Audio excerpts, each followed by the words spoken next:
Part 1. The House of Beasts. Chapter 1.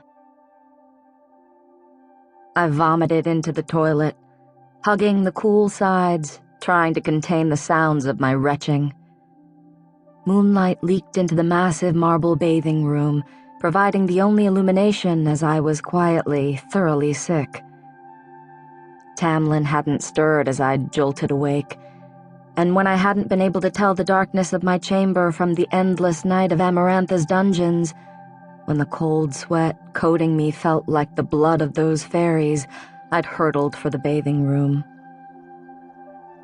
I'd been here for 15 minutes now, waiting for the retching to subside, for the lingering tremors to spread apart and fade like ripples in a pool. Panting, I braced myself over the bowl, counting each breath. Only a nightmare.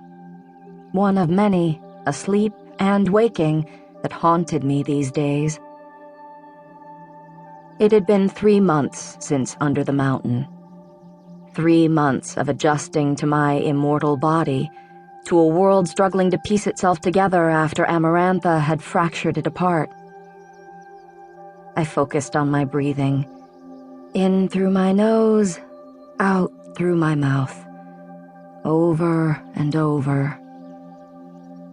When it seemed like I was done heaving, I eased from the toilet, but didn't go far. Just to the adjacent wall, near the cracked window, where I could see the night sky, where the breeze could caress my sticky face. I leaned my head against the wall, flattening my hands against the chill marble floor. Real. This was real. I had survived. I'd made it out. Unless it was a dream. Just a fever dream in Amarantha's dungeons, and I'd awaken back in that cell, and I curled my knees to my chest. Real. Real. I mouthed the words. I kept mouthing them until I could loosen my grip on my legs and lift my head. Pain splintered through my hands. I'd somehow curled them into fists so tight my nails were close to puncturing my skin. Immortal strength. More a curse than a gift. I'd dented and folded every piece of silverware I'd touched for 3 days upon returning here, had tripped over my longer, faster legs so often that Alice had removed any irreplaceable valuables from my rooms. She'd been particularly grumpy about me knocking over a table with an 800-year-old vase, and had shattered not 1, not 2, but 5 glass doors merely by accidentally closing them too hard. Sighing through my nose, I unfolded my fingers. My right hand was plain, smooth, perfectly Fae. I tilted my left hand over, the whirls of dark ink coating my fingers, my wrist, my forearm all the way to the elbow, soaking up the darkness of the room. The eye etched into the center of my palm seemed to watch me, calm and cunning as a cat, its slitted pupil wider than it had been earlier that day, as if it adjusted to the light, as any ordinary eye would. I scowled at it, at whoever might be watching through that tattoo. I hadn't heard from Rhys in the 3 months I'd been here.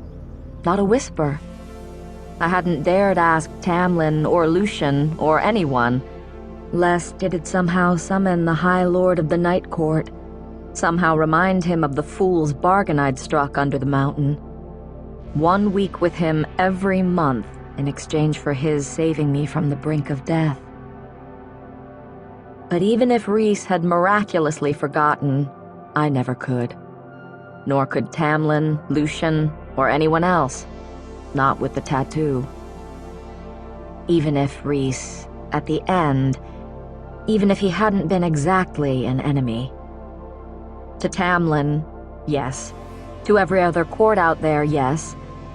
So few went over the borders of the Night Court and lived to tell. No one really knew what existed in the northernmost part of Prythian. Mountains and darkness and stars and death.